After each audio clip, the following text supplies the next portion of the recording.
This show is produced by the Hartman Media Company. For more information and links to all our great podcasts, visit hartmanmedia.com.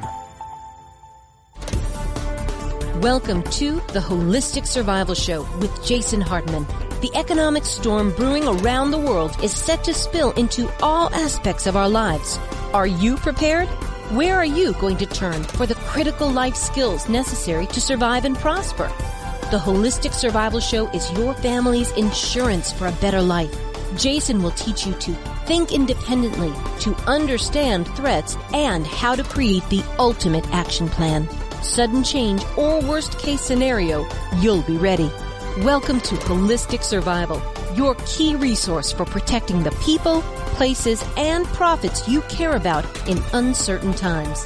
Ladies and gentlemen, your host, Jason Hartman.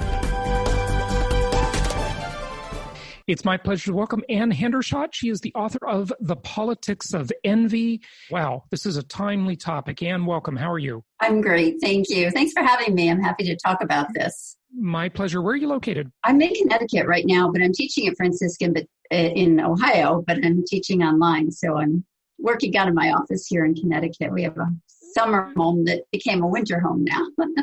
That's true for a lot of people leaving big urban areas, which... You know, I'm sure that's something we'll touch on in our talk today, Ann. So when did this all start? You know, I really started to notice a lot of this class envy being exploited during the Obama era, but I'm sure it goes back a lot further than that, and it's probably always been true throughout human history to one extent or another. Give us a little bit of a history, if you would. Well, yeah, you're right. It goes back to the Bible. You know, Adam and Eve. For me, envy is the original sin. You know, Satan saying you can be like God.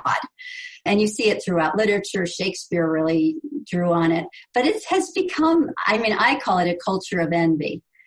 And so it has permeated politics. You know, politics, as you say on your show, I'm sure politics is downstream from culture. And right now we're experiencing a culture of envy. And there's a lot of reasons for that. And part of it is social media. And part of it is this populism that was started under Obama, and both sides embrace it. I don't want to say it's just the liberal progressives, but because politics is downstream from culture, this envy culture that is permeating everything is really making everything toxic. And you saw it with Obama, like you said, that Joe the Plumber thing. He just expected Joe to hate rich people. Or Joe kind of like wanting to hate rich. Yeah, I remember that. Oh, he did. Yeah, and he didn't hate rich people, but Obama was hoping he would. He assumed he would because that was his message. You got to hate rich people. And that's all envy. And AOC has taken it to a new level. And her whole staff, she has a staff member that his Twitter handle is "Every billionaire is a policy failure." Yeah. And, I think there's kind of a distinction we have to make, because certainly the wealth gap, no matter what part of the political spectrum you're on, you have to admit it's getting pretty drastic, right? As these huge businesses, these giant mega companies, these, the big tech companies, Amazon and all the rest. We are creating, this is not wealth in the rich. This is the mega rich. Okay. So, but it always seemed like America was the land where you would aspire to be successful, and you would look at successful people as role models.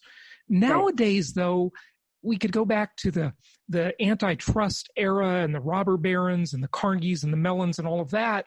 But, I don't know.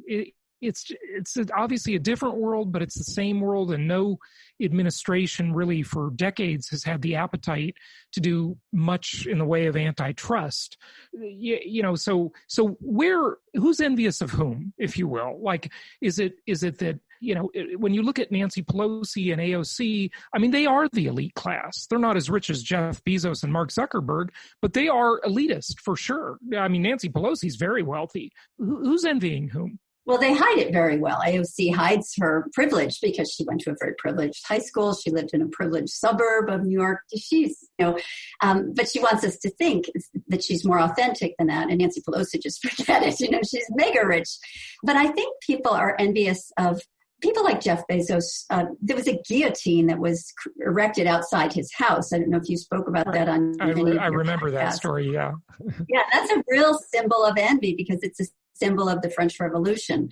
A lot of people kind of want to go back to that French Revolution days. And that guillotine, I see that as a symbol of envy. Well, for many people, there is no the man plan, who created it was a former employee. Yeah, right. Well, so what are some of the narratives of envy? There are many of them, aren't there? Oh, absolutely. Yeah.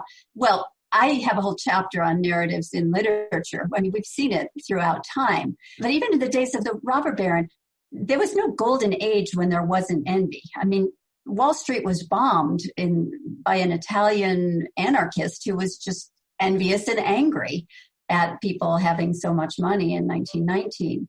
People seem to forget that there really was never a golden age, and the government has tried to confiscate wealth to try to even the play. But we're never going to get rid of envy. I mean, people think if there's nothing left to envy, we'll do away with envy and everybody will be happy. And the socialists... There will always be something to envy. There will always be something to envy. Even under the worst communist system, there were always those with more. Even when they marched into, like, in Nicaragua, when they took over the Sandinistas, they took over the most beautiful houses for themselves. The government people took those houses. Everybody wants more. And it's a sin that we really need to try to overcome. Right. And that's what the book is really about, trying to overcome. Are there like 3 basic narratives here, or how many are there? Just give us a sampling of that. There are unlimited narratives. I'm sure there are. And where envy is occurring, I see it in academia. I'm a professor, and there's great amounts of envy over productivity or getting a better publisher. There's always something to envy. It isn't just money. It's privilege. It's having a better chair, having a better office. And it's just something that we need to try to overcome. Everybody is faced with envy. Like I said, I think it's the original sin, but I see it in the church. Pope Francis just came out with a new encyclical this week, and I see it as filled with envy. In fact, one of the subsections of his document quotes the French Revolution. I would say he's channeling Robespierre in some ways.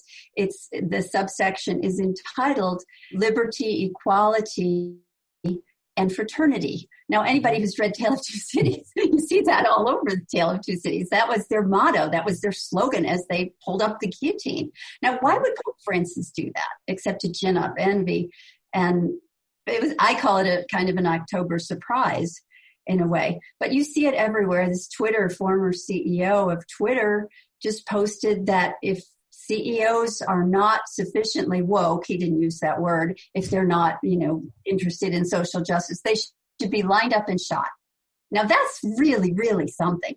I argue that he's envious. He's got plenty of money, this guy. Right. But he used to work for Twitter. He got fired. He says he didn't get fired, but Computer World and everybody else says he got fired a few years ago. And I think he's just jeering from the sidelines. He doesn't like people to be happy. And that's what you see. And then it's woven throughout social media. Social media is really like envy farms. And people just sow the seeds of envy all over social media. So I see envy everywhere. With the ultra-wealthy CEOs and the Hollywood hypocrites and so forth, are they exploiting this just as a way to advance their position, or are they atoning for what they view as their sins of capitalism? I've always wondered where that comes from. I mean, even Warren Buffett, another hypocrite, he says, I pay less in taxes than my secretary does. Well, yet he's in a lawsuit with the IRS. Not wanting to pay them more. And what he fails to mention is that the IRS will accept more money. They will not turn it down. He's welcome to pay more. So it just seems just massively hypocritical. And you hear it over and over. Where do you think that comes from? Is it the atoning for the sins of capitalism, the sins of success in their own mind, or to advance their position? I think there's some of that. I think some of it is a form of guilt. I mean, there's a new book out, White Guilt, and I think that's part of it. The NBA, they're like the wokest people around.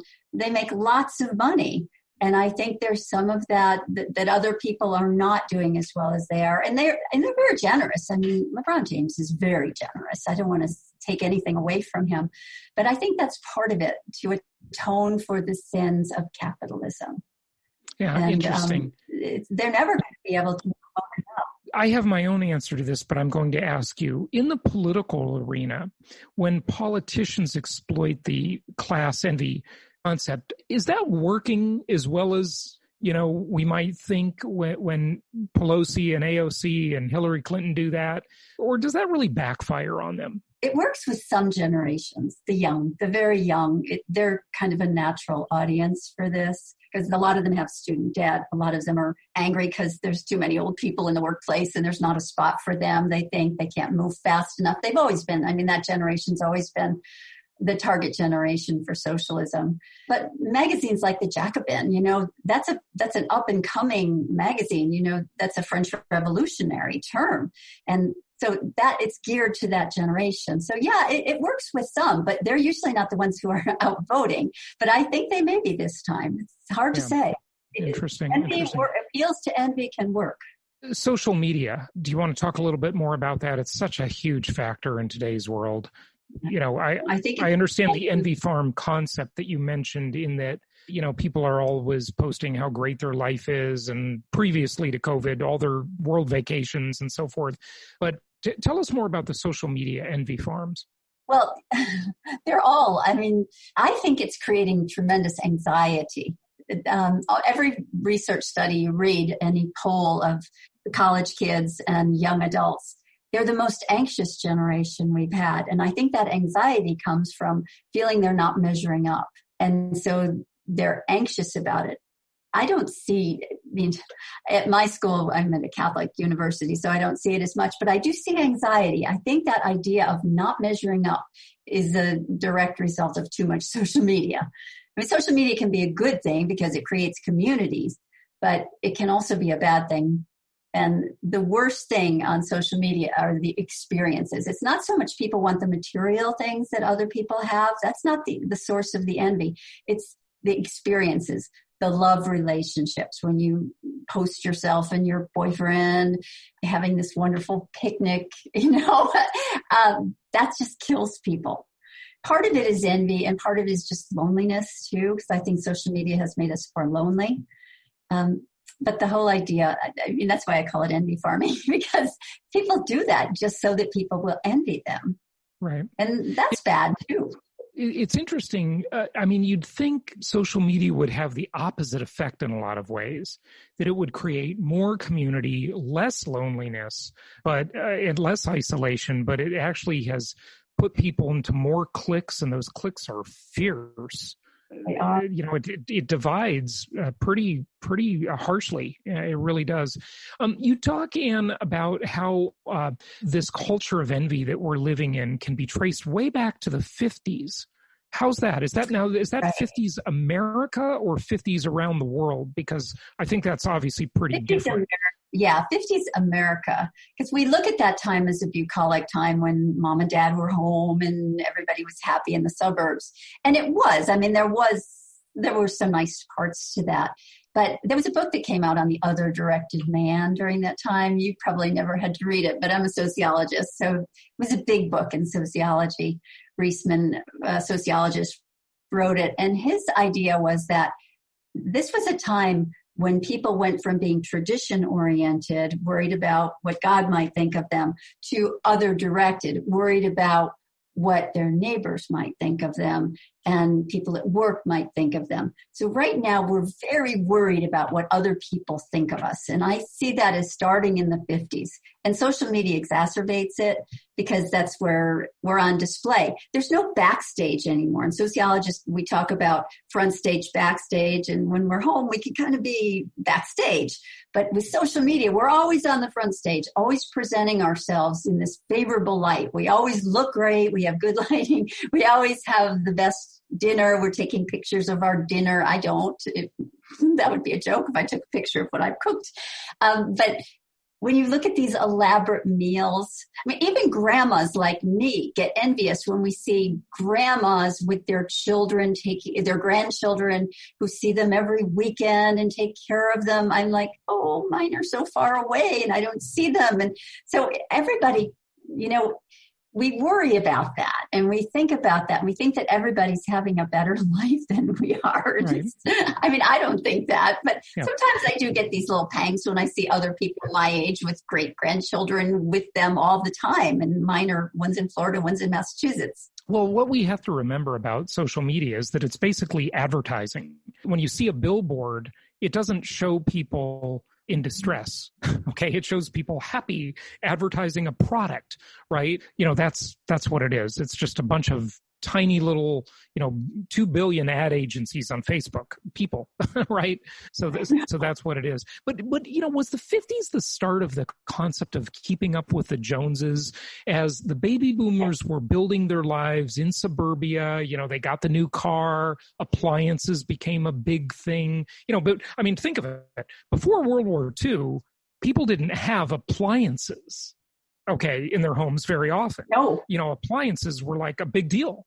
You had a refrigerator, a stove, and they were cool and modern, and a vacuum cleaner, and, all of this stuff, and, the house, the car. And before that, it just wasn't that way. The world was very different before World War II. We have to remember that. Of course, we had the Roaring 20s, but that was extremely different than the baby boomer era. Yeah.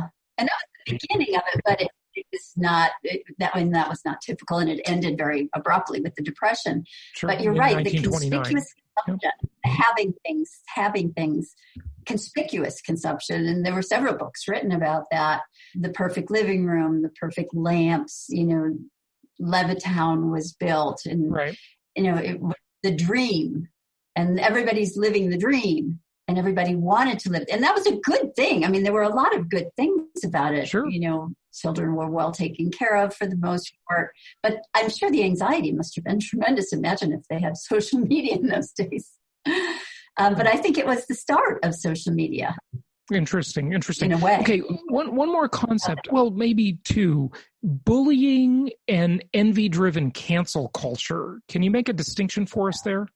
There is. In academia, we have something called faculty mobbing or faculty and administrative mobbing. And in a lot of workplaces, you have that, where people in the workplace are envious of a high-achieving person, and they do everything they can because they don't want to be reminded of their own mediocrity, and they do everything they can to bring that person down.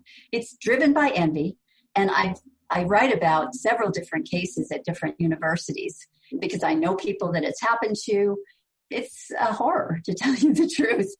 It often happens to high-achieving administrators, presidents of universities who are wanting to make changes. And so this culture, I call it mobbing behavior because it really replicates bird mobbing, in that birds all mob to get a big hawk down. Well, birds all mob to get a high-achieving professor down. People like Professor Tony Esselin at Providence College was mobbed.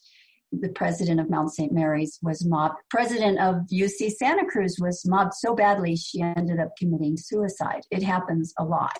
And when I say mobbed, I mean they mobilize and they just kind of peck them to death, pretty much, and drive them out of the university. And we should note that Maxine Waters recommends this behavior publicly. It's her official recommendation. That is, I know. And it's just evil because it gives tremendous power to little people, because if they mob, then they can bring even big people down. And that's what they do. Right. That's the difference between bullying is usually high status people going after, little people. Right. But mobbing is very different. Right. And I think even more deadly. All right. Interesting. Interesting approach at the same time. So last thing I want to ask you about is the roots here in Marxism. There's a connection between the politics of envy and Marxism? Well, from the earliest days, Marx himself was a very envious man. If you know much about his background, Paul Kanger just wrote a book, published a wonderful new book on the devil and Karl Marx. He just felt that he was pretty demonic, and you don't have to believe in the devil to think that Marx was pretty demonic. But he's a very envious man, and I've read a lot about his life.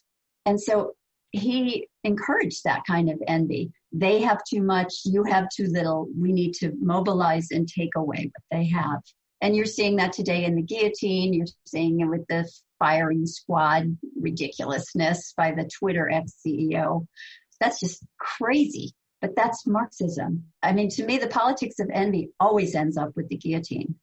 Yeah. It really does. Yeah, it's scary stuff for sure. And give out your website or Twitter handle or whatever you'd like. Of course, the book will, by the time this is published, the book will be available in all the usual places. But what else would you like to share? Yeah, it's already out today. Yeah, and you can get it at sophiainstitute.com, or Don has it already.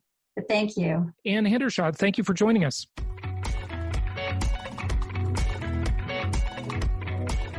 Thank you so much for listening. Please be sure to subscribe so that you don't miss any episodes. Be sure to check out the show's specific website and our general website, hartmanmedia.com, for appropriate disclaimers and terms of service.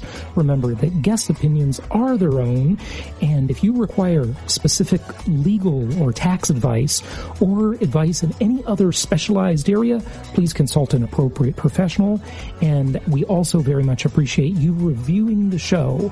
Please go to iTunes or Stitcher Radio or whatever platform you're using and write a review for the show. We would very much appreciate that. And be sure to make it official and subscribe so you do not miss any episodes. We look forward to seeing you on the next episode.